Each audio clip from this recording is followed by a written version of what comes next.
milliards de francs CFA pour couvrir 32 000 ménages vulnérables. C'est le coût du projet qui a été lancé aujourd'hui par le directeur général de la FAO et le ministre du Développement rural. Un projet qui entre dans le cadre de la reconstruction économique du Nord. Le ministre de la Solidarité, de l'Action humanitaire et de la Reconstruction du Nord était au Niger, plus précisément à Tabaré-Baré, où vivent des milliers de réfugiés maliens. Avec eux, le ministre Konaté a échangé sur le projet d'accord de paix.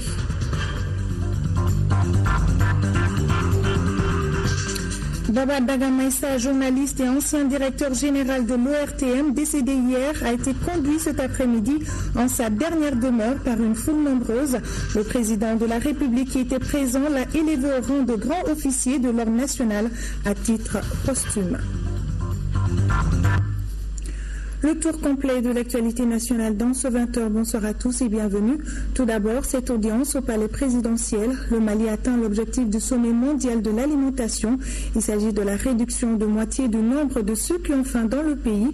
Cette déclaration est celle du directeur général de la FAO, José Graziano da Silva. Il a été reçu en audience cet après-midi par le président de la République, Ibrahim Boubacar Keïta. Avec le chef de l'État, les échanges ont également porté sur les projets pilotes de la FAO. José Graziano da Silva au micro de Sira Batili à sa sortie d'audience. Nous avons discuté avec le président du Mali des projets que la FAO met en œuvre ici dans le pays. Nous avons particulièrement parlé de pastoralisme et d'irrigation. L'un des projets pilotes que la FAO met en œuvre en ce moment, c'est le recensement général de l'agriculture et de l'élevage, mais nous pensons également à des projets importants pour l'agriculture familiale et les petites exploitations. Je pense que le Mali est en train de très bien faire en ce moment, surtout avec les 15% du budget national qui sont alloués à l'agriculture. Et je pense que dans le futur, on verra beaucoup plus de succès dans ce qu'on fait. Je pense que le futur de l'agriculture du Mali réside à particulièrement s'occuper de l'agriculture familiale des petits producteurs.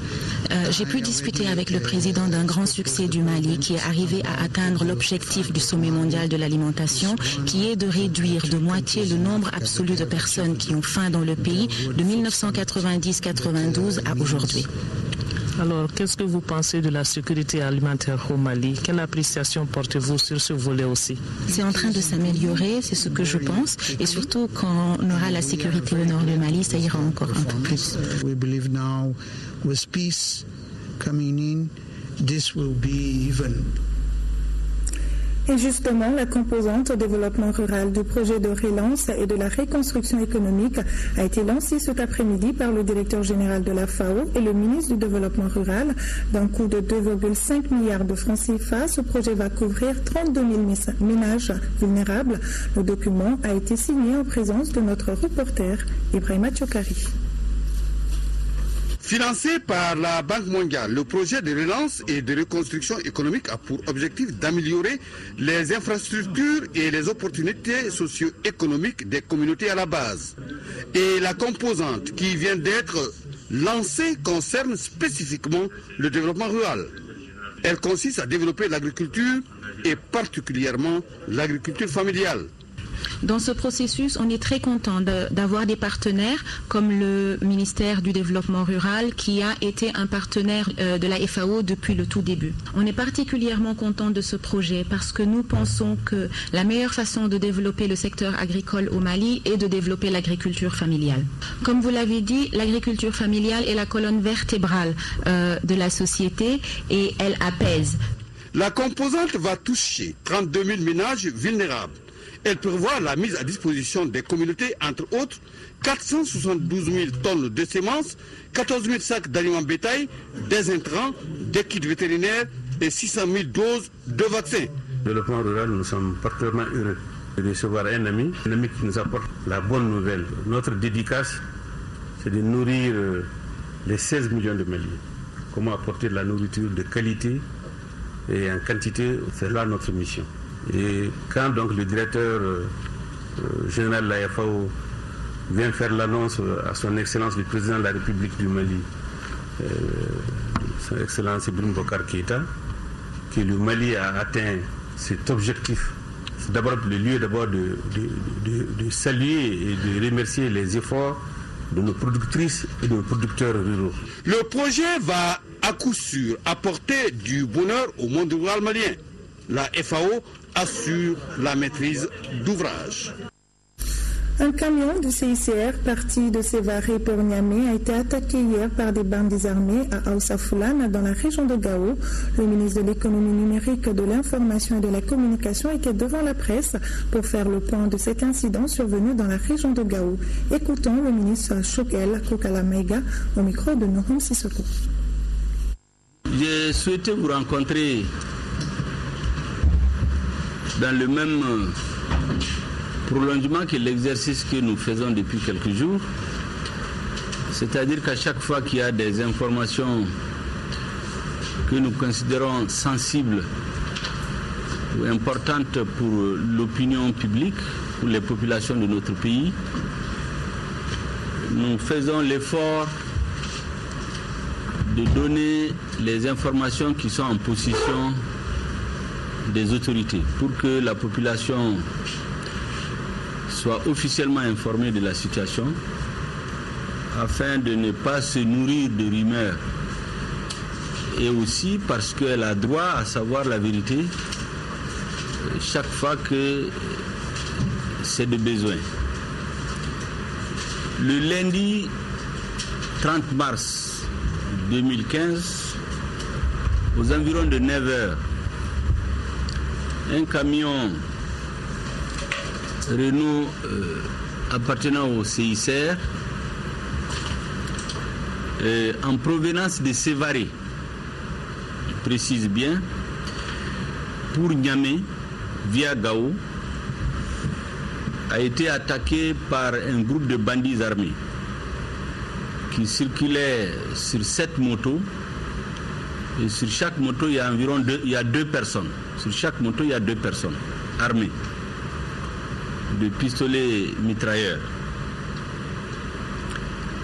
C'est donc au niveau de Aoussa Foulane,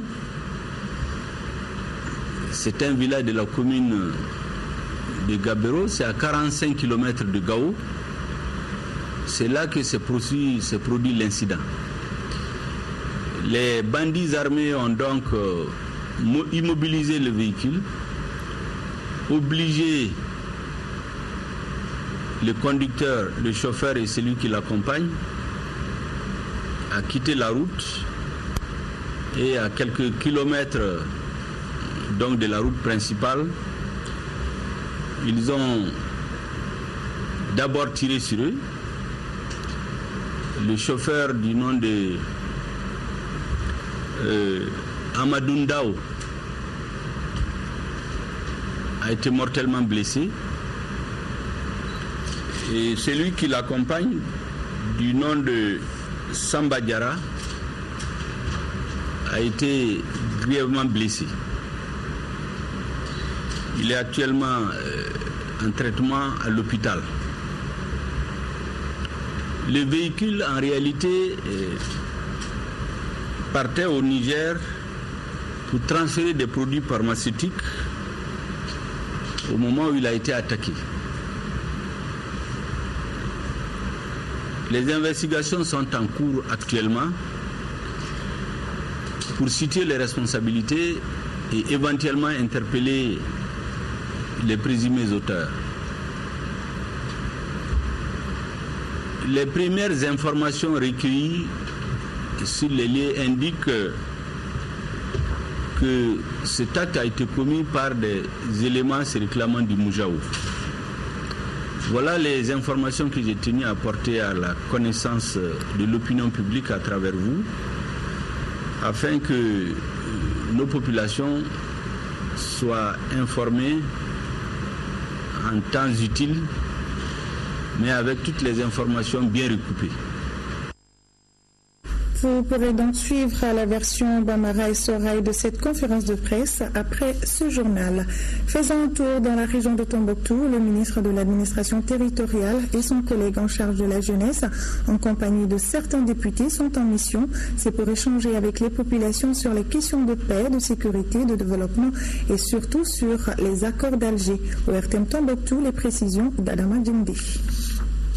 Cette rencontre du ministre de l'administration territoriale et de la décentralisation, en compagnie de son collègue en charge de la jeunesse et les députés, avait un double sens. Échanger autour des questions d'actualité telles que la sécurité, la paix, le développement et les accords d'Alger. Mais il faut saluer le paraphe du projet d'accord parce que dans la situation que nous vivons ici, que vous connaissez, la lueur d'espoir viendra de la signature et la mise en œuvre de cet accord. Nous ne pouvons rien faire si la sécurité n'était pas garantie. Et l'accord peut y contribuer. Dans cette mission, les députés présents sont du Nord tout comme du Sud, sans coloration politique quand il s'agit de la recherche de la paix.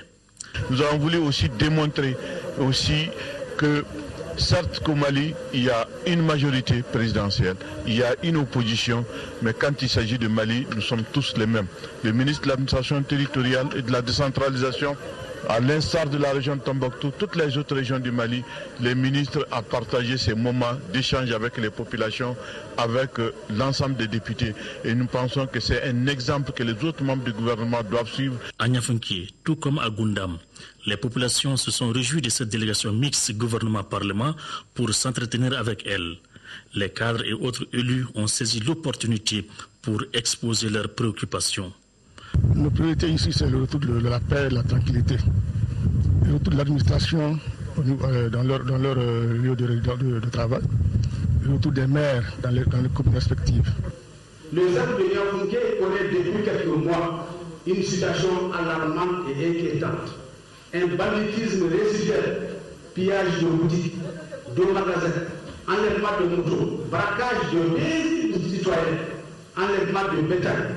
Et parfois même mort d'homme. Le président du Haut Conseil des collectivités, Oumarou Ag Ibrahim Aïdara, a félicité les élus pour le rôle qu'ils jouent dans la cohésion sociale. Je le disais au début de cette édition, le ministre de la Solidarité, de l'Action humanitaire et de la Reconstruction du Nord s'est rendu au camp des réfugiés de Tabaré-Baré dans le cadre de la restitution du projet d'accord de paix. Tabaré-Baré est une localité située à 200 km de Niamey, la capitale du Niger. Le site abrite depuis mai 2012 des milliers de réfugiés maliens. On en sait plus avec nos envoyés spéciaux au Niger, Brahima Koulibaly et Garibou Pérou. Ils sont 8240 Maliens ici au camp de réfugiés de Tabaré-Baré à la date du 26 mars 2015. Ils ont fui les violences au Mali. Ils vivent ici sous l'assistance du gouvernement du Niger et des partenaires comme le Haut Commissariat des Nations Unies pour les réfugiés qui fait office de coordination de l'aide humanitaire. Arrivé ici depuis 3 ans, Ablaï nous parle de son cas. Moi personnellement qui vous parle, ma maison est cassée, il n'y a rien là-dedans. On a tout enlevé. Ton pays, même s'il y a du mal là-dedans, ça vaut les pays d'autrui. Nous voudrons vraiment retourner chez nous. Vraiment, nous voudrons retourner chez nous. Il faut faire la paix, on veut retourner au pays. C'est la voix des compatriotes maliens. Les Maliens que l'exil a involontairement poussé jusqu'ici. Face à cette situation, aucun sacrifice n'est de trop pour le ministre en charge de la solidarité, de l'action humanitaire et de la reconstruction du Nord. Une chose que les réfugiés ont dite, ils sont contents de voir des autorités maliennes visiter.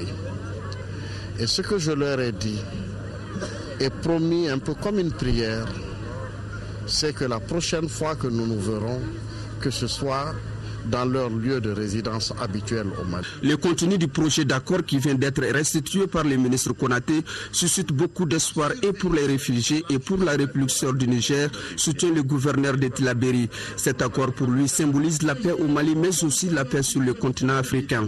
On ne peut pas couper le Mali en deux, comme on ne peut pas couper le Niger ou l'Algérie ou n'importe quel pays de l'Afrique.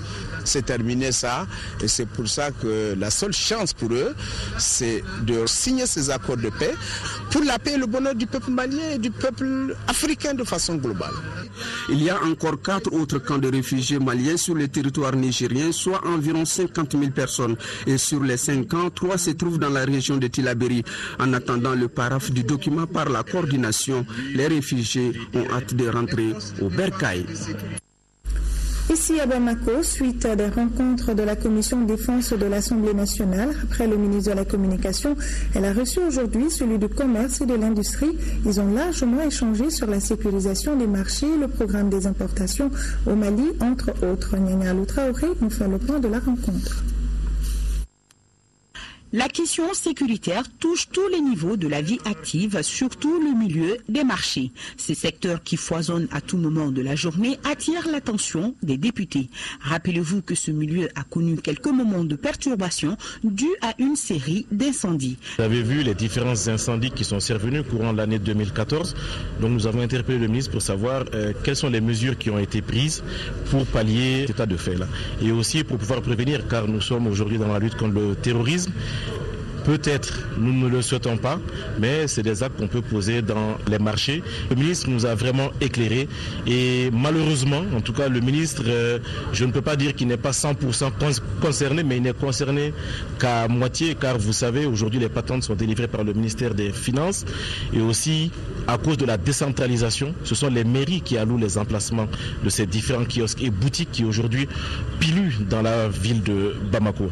Le président de la commission a surtout mis un accent particulier sur le contrôle des marchandises, notamment l'importation de certains types de véhicules tout-terrain et la commercialisation des objets et effets militaires. Au ministre Abdelkarim Konaté d'expliquer le travail abattu à ce niveau. Nous avons échangé avec la Commission sur l'importation de certains types d'effets militaires. Ces effets militaires se retrouvent souvent sur les marchés. Nous avons revisité nos textes en matière d'importation des biens en République du Mali. Donc nous sommes en train de prendre des dispositions pour que la commercialisation de certains biens et effets militaires soit interdite sur tout le territoire national. Tous ces dispositifs, en réalité, rentrent bien sûr dans le cadre de l'amélioration de la sécurité des biens importés au Mali, et de la sécurité aussi des personnes. Concernant l'envahissement des voies publiques par les vendeurs, le ministre du Commerce a précisé aux députés la part de responsabilité du ministère de la décentralisation qui est chargé en fait de la réglementation des marchés. L'actualité, c'est également cette semaine cruciale de discussion que le FMI et le Mali viennent d'entamer dans le cadre de la 3e réunion sur la facilité élargie de crédit à Washington. Les experts maliens et ceux du fonds vont ainsi passer en revue les différents programmes et établir des jalons pour une meilleure coopération. Les débats sont ardus, mais l'optimisme est de rigueur. C'est en tout cas ce que nous dit Salif Sanogo depuis Washington. En ce début de printemps, le ciel est assez couvert au-dessus de Washington. Le froid laisse progressivement la place au beau temps annoncé pour les jours à venir. Dans les locaux du FMI, c'est aussi le dégel annoncé dans les discussions entre les experts maliens et ceux du fonds dans le cadre de la 3e réunion sur la facilité élargie de crédit. En effet, après les gros nuages des mois passés, l'heure est à la décrispation. Le niveau de coopération est excellent.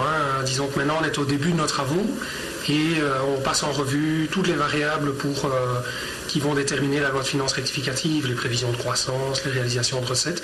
Donc on est au début de nos travaux et donc on a encore beaucoup de travail devant nous. Mais comme d'habitude, avec l'excellent esprit de coopération, j'ai bon espoir qu'on arrivera à un accord. Mais pour l'instant, on en est encore à analyser les chiffres. On n'en est pas encore à nos conclusions. On a encore beaucoup de travail devant nous pour ça.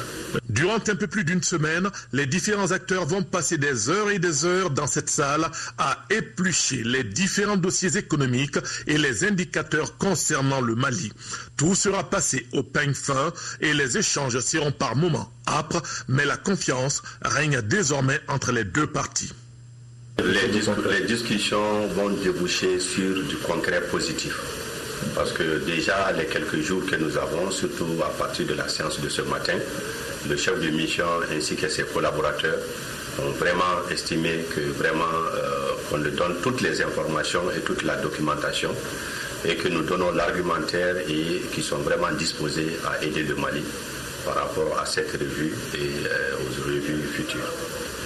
Les questions du budget sont au cœur de cet exercice parce qu'il s'agira de faire en sorte que le déficit budgétaire puisse être contenu sur le moyen terme de manière à préserver la viabilité extérieure du pays. Et de ce point de vue, en tout cas, les projections des services d'assiette dont des assurances comme quoi il y a une évolution positive du déficit budgétaire et c'est l'objectif qui est le plus recherché aujourd'hui. Sans anticiper sur les résultats de cette discussion de la 3e réunion sur la facilité élargie de crédit, l'on peut certainement s'avancer pour dire que les signaux sont désormais au vert entre le Mali et le FMI. Un vert qu'il va falloir consolider pour pouvoir aller au-delà des 5% de taux de croissance attendus cette année. Retour au pays où les travaux de la conférence interafricaine des marchés d'assurance CIMA ont débuté ce matin. Le cadre de cette conférence et les enjeux sont expliqués par le secrétaire général de la CIMA. Il est au micro de Mamoudou Sidibé. La conférence interafricaine des marchés d'assurance est l'organe supranational qui a été mis en place par les États de l'UEMOA et de la CEMAC pour l'organisation et la supervision du secteur des assurances. En clair, c'est le régulateur du secteur des assurances. Elle prépare les lois, elle a fait adopter les lois par le Conseil des ministres et ces lois sont mises en application par les sociétés d'assurance. Et la CIMA est donc chargée du contrôle de l'application des lois par les acteurs du secteur des assurances. Donc la réunion qui va nous mobiliser pendant quelques jours à Bamako concerne la rencontre de tous les experts des 14 États membres de la CIMA. Ils vont préparer la prochaine réunion du Conseil des ministres des Assurances qui aura lieu le 9 avril 2015 à Bamako. Les directeurs des assurances des 14 pays membres vont examiner un ordre du jour qui porte d'abord sur les activités de la conférence. Donc les activités du secrétaire général de la CIMA, ensuite les activités de la commission de contrôle des assurances.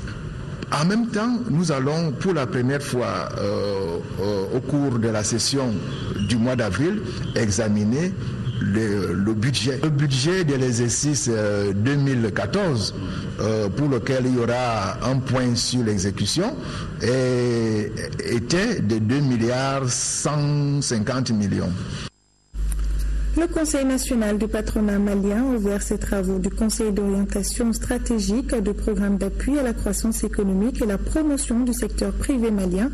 Le dit programme est financé à hauteur de 11 milliards de nos francs par le Royaume du Danemark. Pour plus de précisions, écoutons le président du patronat, Mamadou Sidibé, au micro de Souleymane Kenza Sidibé.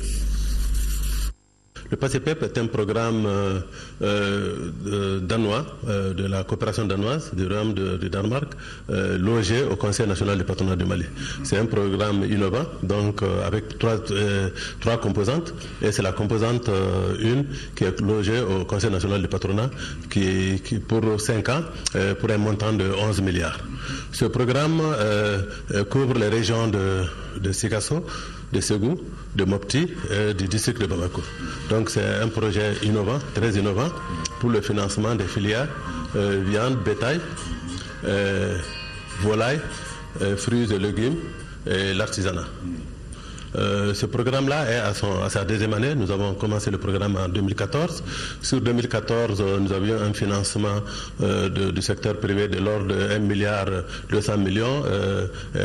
avec près de 770 millions de subventions, 440 millions de financement pour les apporteurs d'affaires. Cette année, on va être à peu près de 1,8 milliard sur lesquels aussi il y aura des subventions. Ces subventions-là sont de l'ordre de 60% des investissements pour les hommes et 70% des investissements pour les femmes. Donc c'est un projet sur les chaînes de valeur. Nous prenons donc, je vous ai dit, c'est des filières agro, viande, volaille, fruits et légumes, artisanat. À Ségou, le projet Initiative Pauvreté et Environnement a procédé au lancement d'un nouveau projet intitulé Intégration des liens de pauvreté et environnement. Plus de détails avec Honoré Tchenou.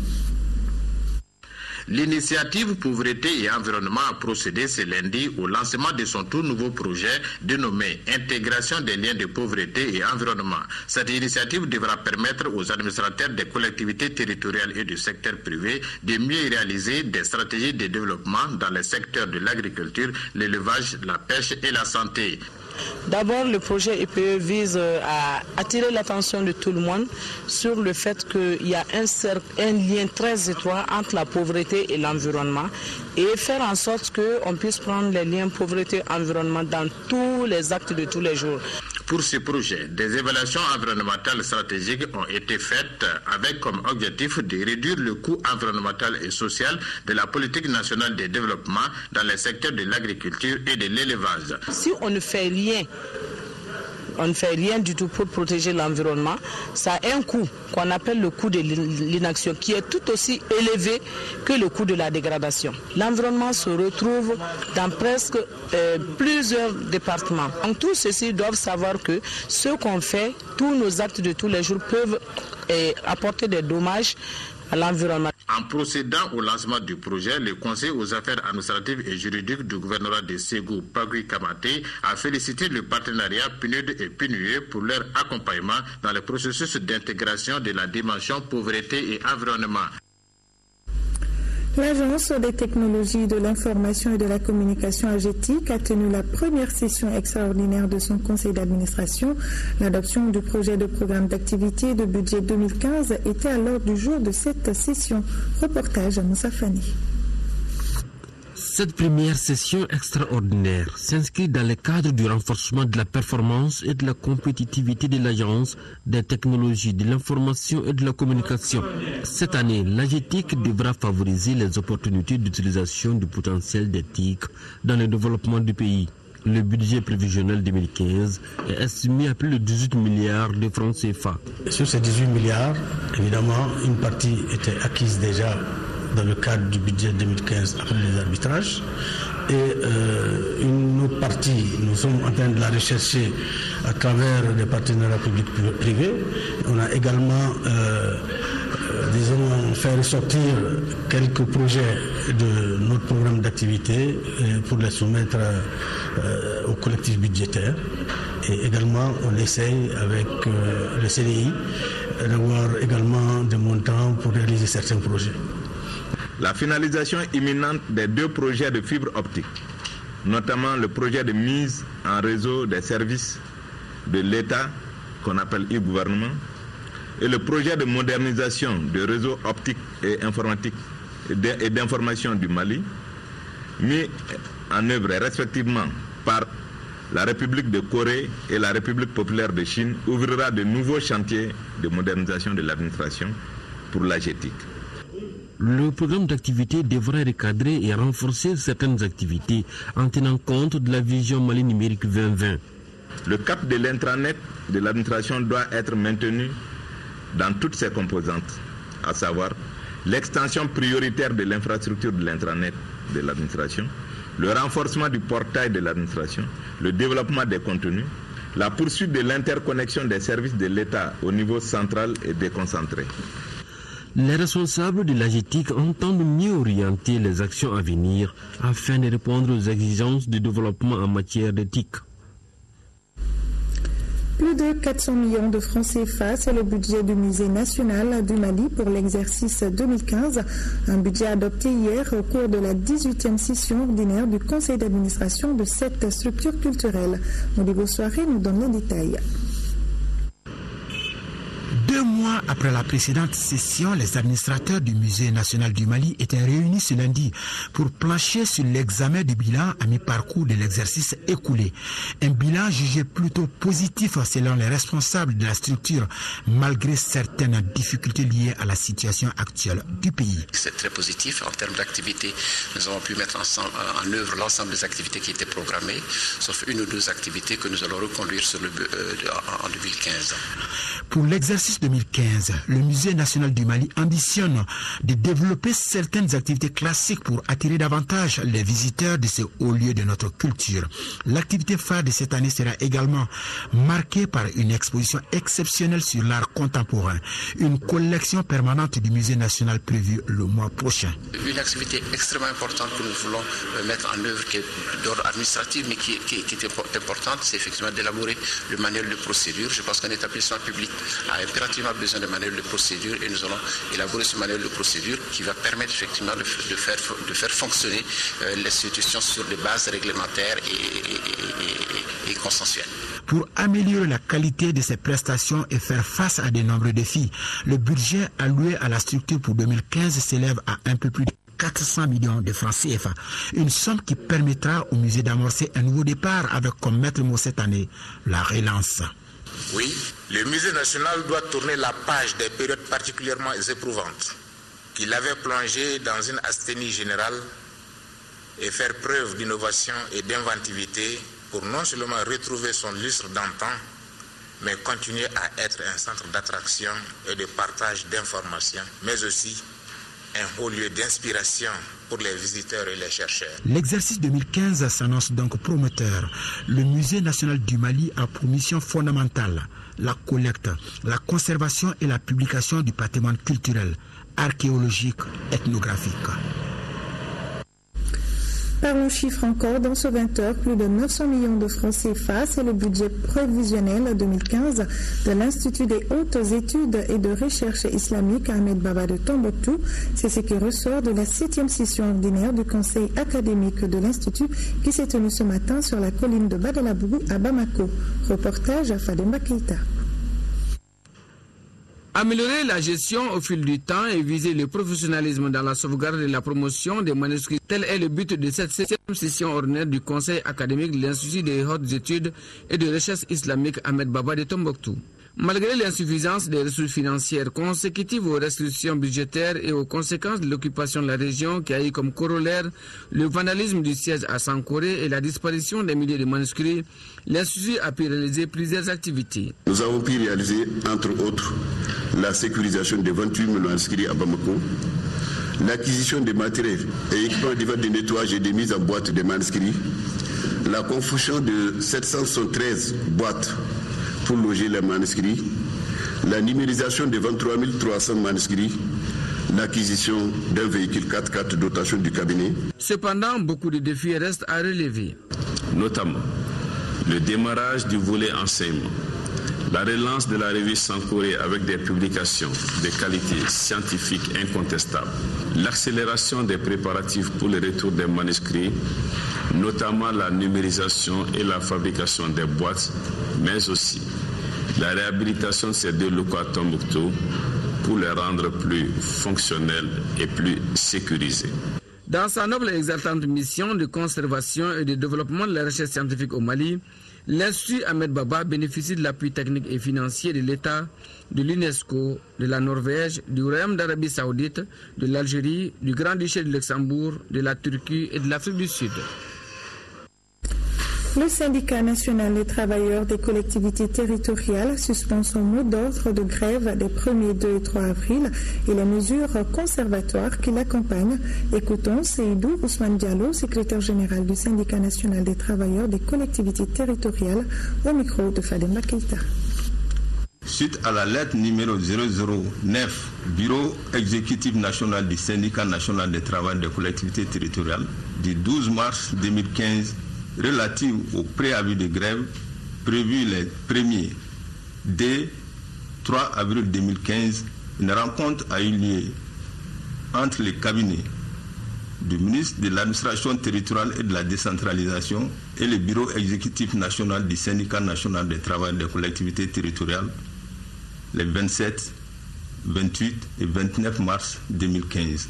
À l'issue des échanges fructueux, considérant l'ouverture des pourparlers entre le ministère de l'administration territoriale et de la décentralisation et le bureau exécutif national du syndicat national des travailleurs des collectivités territoriales du Mali, considérant la bonne foi du ministère de l'administration territoriale et de la décentralisation à trouver une solution adéquate aux doléances du syndicat national des travailleurs des collectivités territoriales du Mali, considérant la situation actuelle de notre pays, le bureau exécutif national du syndicat national des travailleurs des collectivités territoriales, après analyse, décide de suspendre son mot d'ordre de grève des 1er, 2 et 3 avril 2015 et les mesures conservatoires qui l'accompagnent. Le bureau exécutif national du syndicat national des travailleurs des collectivités territoriales du Mali rassure les camarades militantes et militants qu'un communiqué faisant état de la situation de traitement des 20 points de doléances les sera lu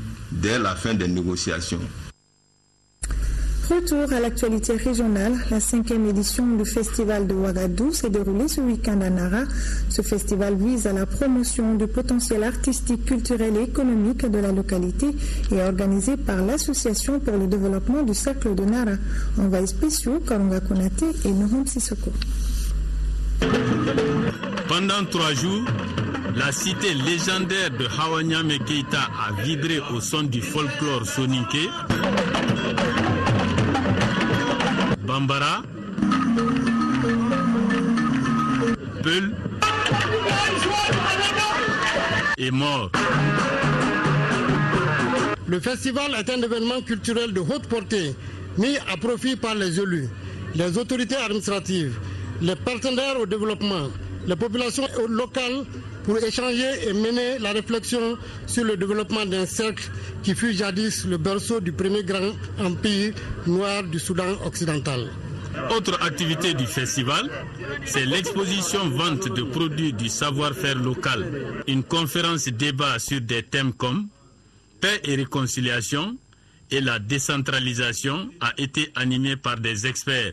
La pérennité du festival de Ouagadougou et l'avenir du tourisme du cercle nous obligent à la réhabilitation des sites touristiques, à la réalisation d'infrastructures d'accueil, à la construction d'une maison pour les artisans, la formation de nos artisans. Il faut que ces préoccupations soient traduites par des activités qui apparaissent dans les PDC des différentes communes. Et c'est comme ça que les communes pourront réhabiliter avec notre concours aussi toutes ces infrastructures et toutes ces manifestations qui existent. Les sports étaient également au programme des festivités. C'est ainsi qu'en football, le trophée de la 5e édition du mémorial Omar Barou Touré du Top a été enlevé par l'équipe de Mourdja face à Nara au tir au but. En hippisme, les petits chevaux, les moyens et les cracks ont compéti dans leurs catégories respectives. Le grand prix au niveau des cracks est revenu aussi à un cheval de Mourdja du nom de Super. Ne pas oublier d'où l'on vient. Ne pas oublier sa propre culture. Ne pas oublier ses valeurs de travail et de solidarité qui en fait sont le fondement de toute culture chez nous. Je crois que c'est vraiment penser au développement, penser à l'avenir. La 5e édition du festival s'est déroulée sous haute surveillance des forces de sécurité. Aucun incident n'a été signalé. Parlons sport à présent. Le traditionnel meeting de sang a pris fin dimanche. 21 clubs ont pris part à cette édition remportée par l'USFAS. Un meeting qui prendra désormais le nom de Bakary Touré Samson, initiateur de la compétition. Compte rendu, Amadou Diawara, Isaac Chino. Le traditionnel meeting de sang a pris fin avec le sacre des militaires de l'USFAS. Ce meeting a vu cette année une participation record avec finalement 21 clubs et ligues du Mali de Kaya Kidal. Même si la rencontre de sang n'a pas enregistré de record, elle a permis de voir des révélations. Le rendez-vous de Santoro Carantela a été aussi une occasion pour les athlètes de José le travail fait depuis le début de la saison. Le meeting s'est très bien déroulé. Sur le plan organisationnel, depuis que les délégations sont arrivées. Donc on a vu qu'il y avait une très grande affluence et que la population de sang avait pris les choses en main. Donc tout s'est très bien déroulé. Et aussi, on a enregistré le record quant à la participation des clubs. Ce meeting doit être entretenu et soutenu. Je demanderai aux différentes ligues les révélations que nous avons pu constater pendant ce meeting, vraiment de les suivre, de les encadrer. Et ce qui est certain, c'est que l'accompagnement du département ne sera pas défaut. Autre fait majeur est que ce meeting prendra désormais un autre nom à partir de cette édition. L'initiateur du meeting des gens est M. Bakary Touré du Samsung. Donc au nom des autorités politiques et administratives, au nom du chef de village des gens, au nom des populations du cercle des gens, par ma voix, donnons le nom du meeting traditionnel des gens, mémorial Bakary Touré du Samsung. Le meeting de sang a réuni cette année plus de 350 athlètes pendant 2 jours. Rendez-vous est pris pour l'année prochaine. football, en match international amical, les Aigles du Mali et les Black Stars du Ghana se sont séparés sur le nul d'un but partout. Le but malien à l'œuvre de Bakary Sako sur penalty. Également, ce communiqué, l'ambassadeur et le consul général du Mali en France informent la communauté malienne que les opérations du RAVEC se poursuivent jusqu'au 8 avril prochain au niveau des sites ci-après. Consulat général à 53 rue Hoche, 93 170 Bagnolet, foyer Persan 109 rue Jean Cadela, 95 340 Persan, foyer Alfortville, 4 rue des Alouettes, 94 140 Alfortville, foyer Drancy, 33 rue Alsace-Lorraine, 93 100 Drancy, et également foyer Rochebrune, 24 rue Rochebrune, 93 100 Montreuil. Les opérations du RAVEC dans ces différents sites se dérouleront tous les jours de 12h à 20h, excepté le lundi. D'autres sites seront concernés par les dites opérations du 8 au 16 avril 2015 et feront l'objet d'un communiqué. L'ambassadeur et le consul général du Mali en France comptent sur la bonne compréhension et l'esprit patriotique de tous. On en vient à la page triste de ce journal. Baba Dagama Issa, journaliste et ancien directeur général de l'ORTM qui nous a quittés hier, a été conduit cet après-midi en sa dernière demeure par ses parents, amis, collègues et connaissances. Le président de la République, Ibrahim Boubacar Keïta, présent aux funérailles, l'a élevé au rang de grand officier de l'ordre national à titre posthume. Sori Ibrahim Keïta.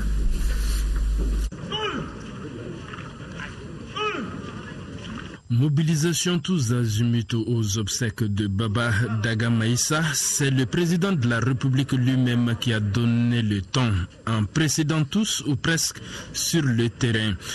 Du coup, ce sont les règles protocolaires qui se mettent à l'infinitif. Après 2 heures d'attente, le tout protocole s'observe enfin.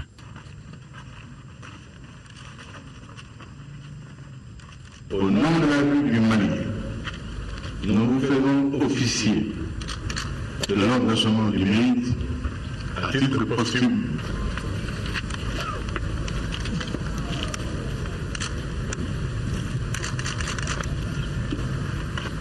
Pour la famille, certes, c'est une journée amère pour le monde de la communication et pour le Mali tout entier, mais elle se dit apaisée par l'envergure de la mobilisation. Je remercie Dieu.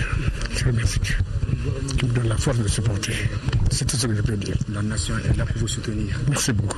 Merci à la nation. Fin de course pour un homme de valeur dont l'ami et complice d'aventure s'affaisse aujourd'hui sous l'effet de la brutalité de la mort, d'où tout le poids des mots de l'oraison funèbre.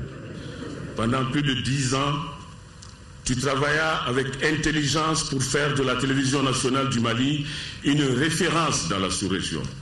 Baba, tu avais de la valeur. Dans quelques instants, nous allons vous porter sous terre. Puissez germer en vous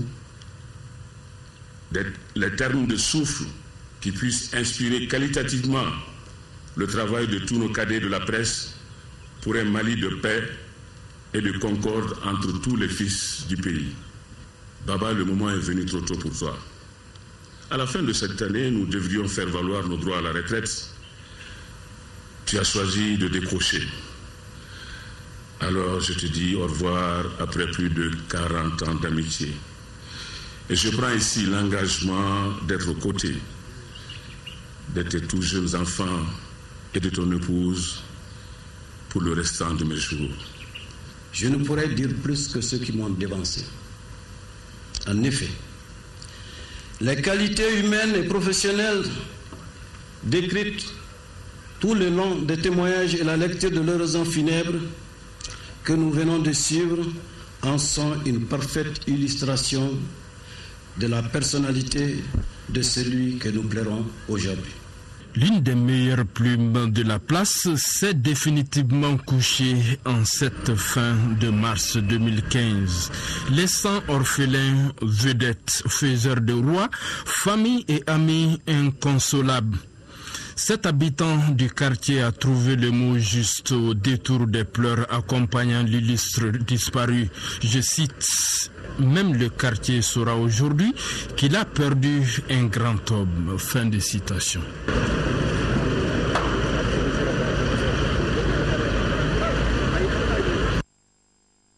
Nous avons tous perdu un grand homme. Sur place, Souré Ibrahim Keïta a également recueilli des témoignages. Écoutons. Ce que je retiens, c'est surtout quand j'arrivais moi-même directeur général de la radio nationale du Mali, j'ai trouvé un jeune qui était exceptionnellement doué et qui a su m'accompagner toute la période que je suis resté à la radio. Mais m'accompagner, ce n'est pas seulement un de mes personnels. Il a rapidement gravi les échelons de la radio et il les a gravis avec beaucoup d'élégance. Baba, c'était un style alerte, bien concis. Baba, c'était une voix, une tonalité qui faisait que les auditeurs aimaient ces journaux parler. Baba, c'était une audace professionnelle, surtout lors des grands débats. Ce que je peux retenir de lui, c'est que c'est un gros travailleur d'abord. Un gros travailleur. Et c'est un collègue à nous qui nous aime tous. Lorsqu'on est journaliste, lorsqu'on est homme de presse et lorsqu'on est dans un domaine aussi sensible que celui dans lequel il a opéré, il faut savoir faire preuve de caractère. Il faut savoir ne pas tout accepter et il faut savoir faire entendre parfois les principes selon lesquels on travaille. Il avait la hauteur. Il était vraiment le journaliste complet. Vraiment que son âme repose en paix. Pour terminer, voyons maintenant cet hommage d'un des doyens de la presse, Diamansi Bomboté. Il fut aussi l'un des professeurs de Baba Daga Maïssa au CESTI de Dakar. Il a tenu à rendre hommage à son étudiant, sa manière, dans un texte lu ici par Ibrahima Traoré. Un ange s'en est allé, j'espère vers les verts pâturages célestes. Nul homme ici-bas, chez nous comme ailleurs partout dans le monde, hier, aujourd'hui, demain, ne saura faire l'unanimité.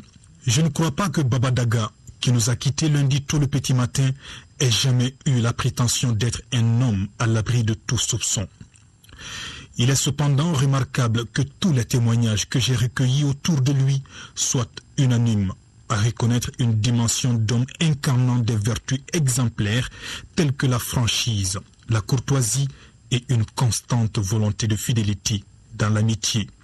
Justement parce que nul n'est parfait, il était difficile de mettre en avant le sens de la délicatesse de l'homme. Ces certitudes, surtout sur le plan professionnel, étaient défendues avec brutalité à travers un franc-parler unanimement reconnu, très caustique. J'ai connu Baba quand j'enseignais au CESTI de Dakar. Malgré son allure fluette, il pouvait être visible au sein de ses camarades par ses interpellations redoutables. Hier, alors qu'il était un jeune chérubin, frêle, plein de malice, bagnodant dans les couloirs du CESTI, j'avais pour lui une profonde affection que, pour des raisons de déontologie pédagogique, il me fallait enfouir sous une carapace artificielle. Son apparente désinvolture, soutenue par un esprit espiègle et taquin, laissait transparaître une intelligence alerte et vive. Sa gaieté audacieuse et coquine laissait supposer une philosophie de la vie qui s'apparente à la mienne. Être sérieux sans se prendre au sérieux. Ni les temps et les distances, ni les vicissitudes de l'existence n'ont pu altérer cette douce et discrète affection qui n'a jamais cessé de couver en moi pour lui et pour bien d'autres étudiants du CESTI. D'ailleurs, prolongement naturel et définitif de mon univers mental, intellectuel et sentimental. Des fois, oui, mon cher Baba, franchement, j'ai trouvé que tu en gardais sous la plume et que tu aurais pu exploiter avec plus de ténacité ta facilité intellectuelle naturelle. Sans doute as-tu toujours privilégié la dimension ludique du travail à son côté staccanoviste. Pourtant, ils sont nombreux les témoignages dont la sincérité ne saurait être mise en doute, soulignant tes talents de professionnel intransigeant. Plus d'un acteur de l'actualité Qu'elle soit politique ou simple cadre, a eu à redouter ton sarcasme, tes persiflages et tes railleries subtilement distillées lors d'interviews et de débats que tu as eu l'occasion de diriger. À l'ORTM, à la primature, au ministère de la Communication, au CESPA et dans bien d'autres services, j'ai eu droit à d'émouvants éloges sur ton sens de la convivialité, ce côté humain qui pourtant ne t'a jamais empêché de conserver un franc-parler que tu savais si bien enrober de douceur et de gentillesse. Avec ton sourire matiné parfois de dérision, alors que tu venais de m'accueillir au CESPA, tu m'as lâché cette phrase que je n'oublie pas. Koro, je ne m'en fais pas. Je sais qu'on ne peut pas plaire à tout le monde, mais l'essentiel, sans se mentir à soi-même, c'est d'être quitte avec sa conscience. Fifi, ton épouse, et vos 2 jeunes enfants, Samba, ton grand frère et copain, et d'autres parmi votre entourage familial et amical, peuvent être fiers de l'héritage multidimensionnel que tu leur auras légué. Baba, puisse la vérité divine t'être clémente.